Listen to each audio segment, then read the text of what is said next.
où l'objectif effectivement est de définir un horizon, un futur souhaitable pour le développement de l'ESS, pour différencier l'ESS, renforcer l'attractivité, le maintien des salariés, la fidélisation des salariés.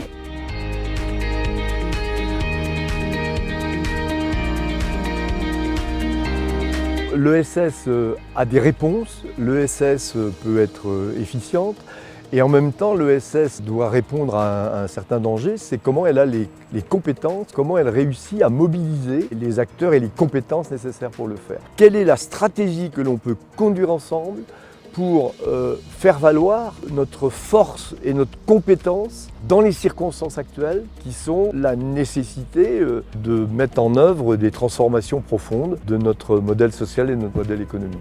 La caractéristique de l'UDES, c'est d'être présent bien sûr au niveau national, mais également dans toutes les régions. Ici en Pays de la Loire, nous avons une habitude de construire ensemble et ça paraissait tout à fait logique que l'on travaille avec les organisations syndicales, avec les OPCO, également avec le conseil régional et avec l'État.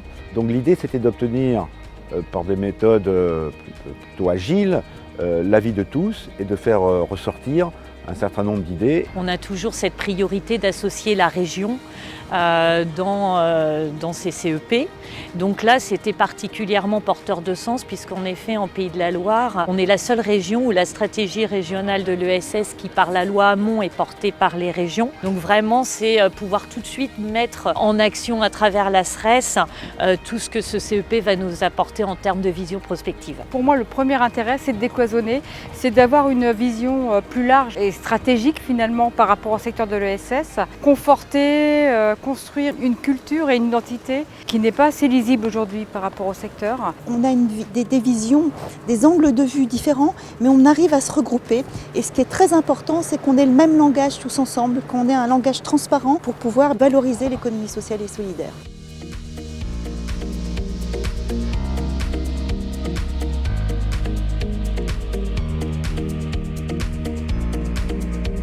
Il faut avancer sur les 3 leviers d'action de façon concomitante pour réussir le pari effectivement du renforcement de l'attractivité, des emplois et des compétences au sein de l'ESS. Le deuxième axe qui nous semble aussi important et qui résonne particulièrement chez nous à la CRES, c'est tout ce qui concerne le soutien au développement, à la création des entreprises de l'ESS. C'est des choses sur lesquelles aujourd'hui il y a énormément de besoins, il y a beaucoup d'acteurs qui sont sur ces questions-là.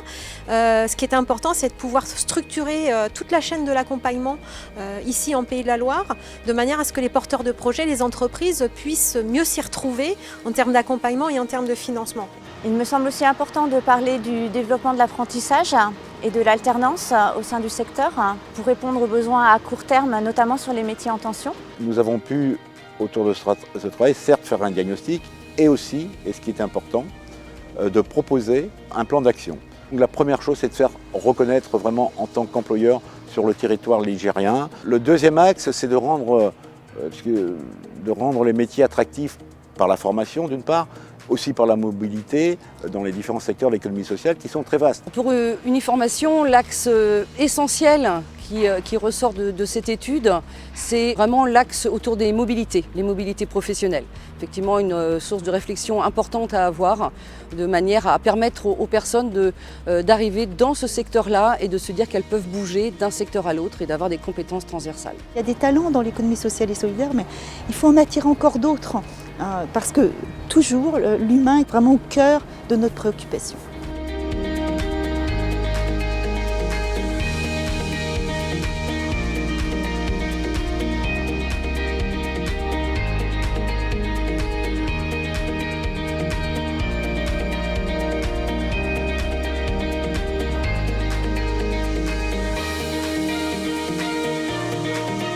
C'était important de redonner du sens, de la confiance aux salariés, non pas sur l'utilité sociale du métier qui ne se discute pas, mais de faire en sorte que Au quotidien, le salarié a le sentiment d'être un artisan de l'utilité sociale des salariés. Pour ça, il était important de remettre des moyens sur la formation avec un plan ambitieux de formation. C'était d'ailleurs au départ le seul levier.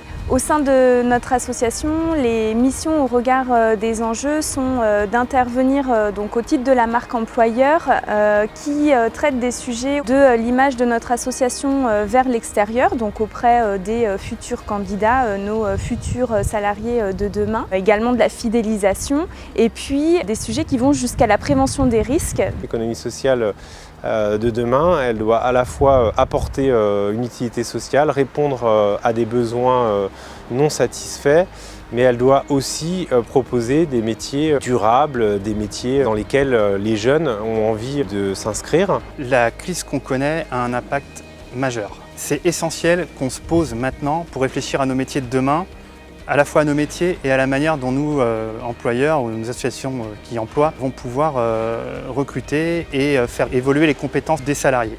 Dans leur raison d'être, les associations ne recherchent pas le partage de bénéfices.